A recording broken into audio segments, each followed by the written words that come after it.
ভুলটা স্বীকার করা উচিত। তো আপনি ভুলটা স্বীকার না করে আপনি যদি মনে করেন যে না এটা ভুল না, তাহলে এটা হয় না। যদি আমরা ভালো অবস্থায় থাকি তাহলে তামিম ভাই নাকি আসবে। তো আমরা তো ভালো অবস্থায় ছিলাম সবসময়।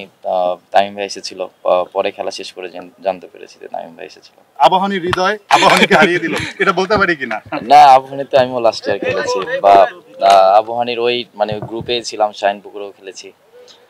তারপর দিন শেষে আমাদের মানে প্রফেশনাল প্লেয়ার যখন যেদিকে যাব, তখন তো সেই টিমের জন্যই বেস্টটাই দিতে হবে। তো ওভারঅল সবাই চেয়েছি যে আজকের ম্যাচটা জেতার জন্য, আলহামদুলিল্লাহ সাকসেস হয়েছে।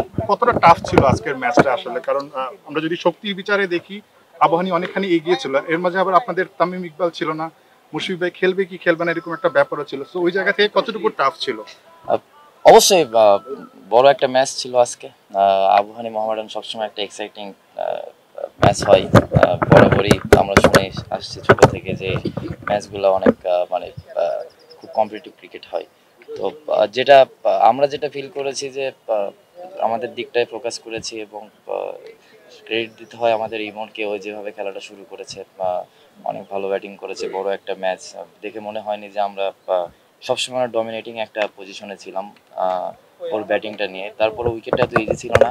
আমার মনে হয় এক দুইজন ছাড়া আজকে কোনো ব্যাটসম্যান এখানে খুব ভালোভাবে খেলতে পারেনি। তো একটু ট্রিকি উইকেট ছিল, যেটা নর্মালি মিরপুরে যেটা হয়ে থাকে। তো আমাদের সবসময় কনফিডেন্স ছিল যে 250 রান এই উইকেটের জন্য ইনাফ। তামিম ইকবাল যে এসেছিলেন, মানে আপনাদের নিয়মিত যিনি ক্যাপ্টেন ছিলেন, আপনি তো এখন ক্যাপ্টেন্সি করছেন, এই খবরটা কি আপনারা মাঠ থেকে পেয়েছিলেন কিনা? পুরো ম্যাচ না আসলে, মানে হাফ টাইমের পর থেকে তিনি আসলে গ্যালারি থেকে দেখছিলেন বা কখনো ড্রেসিং রুমে বসে আসলে দেখছিলেন? মাঠে যখন ছিলাম তখন পাইনি, কিন্তু ওয়ার্ম আপে যখন ছিলাম তখন টিম থেকে বলেছিল যে যদি আমরা ভালো অবস্থায় থাকি তাহলে তামিম ভাই নাকি আসবে। তো আমরা তো ভালো অবস্থায় ছিলাম সবসময়। তামিম ভাই এসেছিল, পরে খেলা শেষ করে জানতে পেরেছি যে তামিম ভাই এসেছিল। ক্যাপ্টেন তাওহিদ হৃদয় আসলে কতটুকু প্রেসারে ছিল এরকম একটা বিগ ম্যাচের আগে? মানে আপনার রাতে আসলে প্রিপারেশনটা কেমন ছিল? বিগ ম্যাচ, আবার এর আগে আবাহনীতে খেলছেন, এবার মোহামেডানের জার্সিতে আবাহনীকে হারানোর একটা প্রেসার। প্রেশার তো সবসময় থাকেই, ইন্টারন্যাশনাল প্রেশার। ডোমেস্টিকে বিশেষ করে প্রিমিয়ার লিগের কিছু কিছু ম্যাচ থাকে যেগুলো ইন্টারন্যাশনাল থেকেও বেশি প্রেশার ফিল করি। যেহেতু এখানে একটা ট্র্যাডিশন আছে অফিসিয়ালদের, আবার ইগোর একটা খেলা আছে, প্রেস্টিজের অনেক কিছু। মানে এই জায়গায় আবাহনী মডার্ন যে একটা প্রতিদ্বন্দ্বী, এটা বোঝা যায় যে এই মানে ডিপিএল এ। তো আমার কাছে মনে হয় যে আজকে অনেক প্লেয়ার ইন্টারন্যাশনাল মনে হয় এমন এফোর্ট দেয়নি যেটা আজকে এফোর্ট দিয়েছে। তো অবশ্যই এনজয় করেছি। আশা করছি যে এরকম ম্যাচ যত আমরা খেলতে পারবো তত আমাদের নিজেদের ডেভেলপ হবে। হৃদয় ভাই, আপনি ইফোর্টের কথা বললেন, ম্যাচে একটা ঘটনা ঘটেছে অনাকাঙ্ক্ষিত সৈকত ভাইয়ের সঙ্গে আম্পায়ার। আপনি কি একটু ঘটনাটা ব্রিফ করবেন? ঘটনা, হ্যাঁ, যেটা হয়েছে মানে টোটালি সবকিছু এক্সপ্লেন করতে পারবো না, কিন্তু হিট অফ দ্য মোমেন্ট অনেক কিছু হয়।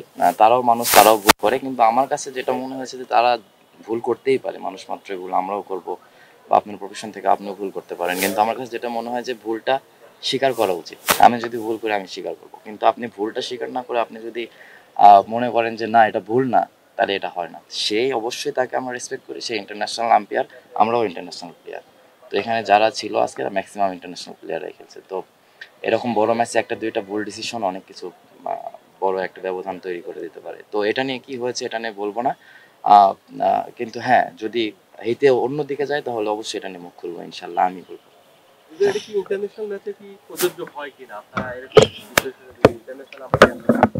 ইন্টারন্যাশনালে তো এরকম অনেক দেখেছি হয়। ডোমেস্টিকে তো এর থেকে আরো বাজে হতো আগে, এখন তো সেটাও হয় না। ডে বাই ডে তো আমরাও প্লেয়াররাও অনেক তাদের রেসপেক্ট করি। আমাদের শুধু আমাদের প্লেয়ারদের উপরে দোষ দিলে হবে না। আপনারা দেখেন আমাদের আম্পায়ারিং, তারাও তাদেরও ডিপার্টমেন্ট থেকে দেখেন, তারাও যে খুব ভালো, মানে একজন দুইজন ছাড়া তারাও যে খুব ভালো করে এরকম না। তো যখন এই মানে জাস্টিফাই করবেন তখন আমার মনে হয় যে দুই সাইড থেকেই দেখা উচিত, আমার কাছে যেটা মনে হয়। আচ্ছা, বিজয় ম্যাচ নিয়ে কথা বলে, আজকে যে সেঞ্চুরি করলো ইমন, ওটাকে আপনি কিভাবে বিশ্লেষণ করবেন? এটা তো বলেছি আগে যে অবশ্যই এটা যেভাবে খেলেছে এটা এক্সেপশনাল একটা ইনিংস বলা চলে। কারণ শুরু থেকে মিরপুরে সকালে ব্যাটিং করাটা এত ইজি নয়। শুরু থেকে শেষ পর্যন্ত যেভাবে ব্যাটিং করেছে আমি মনে করি যে ফুল ডমিনেট করে ব্যাটিং করেছে। ওর কাছে মনে হয়নি যে একপাশে নাহিদ রানা বোলিং করেছে, ওদের বোলিং একটা খুব ভালো ছিল। তো আমার কাছে যেটা মনে হচ্ছে যেভাবে ব্যাটিং করেছে, মানে অনেকের তুলনায় আজকে ওই সেরাটা ব্যাটিং করেছে। আবাহনী মোহামেডানের যে ফিডব্যাক সবাই আপনারা মানে শুনে এসেছেন যে গ্যালারি ভরা থাকতো, দর্শকরা যে পরিমাণে জ্বালাপোড়া করতো কেউ তো নাই, কিন্তু আপনাদের যে টিম ম্যানেজমেন্টের কাছ থেকে প্রেশারের কথা বলেন, ম্যানেজমেন্টের প্রেশার থাকে, ইগো জায়গা থাকে, আসলে কি এখন সেই এটা আছে না? টিম ম্যানেজমেন্টের ওই রকম প্রেশার আমরা মানে পাই না। এটা আসলে ইগো একটা কাজ করে প্লেয়ারদের ভিতরে, এবং সবসময় চ্যাম্পিয়ন টিমরা তো ফাইট দিবে, অবশ্যই তারা বড় টিম, আমরাও বড় টিম, আমরাও চাইবো আপনার প্রফেশন থেকে আপনিও চাইবেন যে ভালো কিছু করার জন্য। তো আমরাও চেয়েছি যে ম্যাচটা যেভাবে হোক আমরা জিততে চাই, জেতার জন্য যে হাঙ্গারনেসটা সবার ভিতরে ছিল এবং ওইভাবে এক্সিকিউশন করেছি।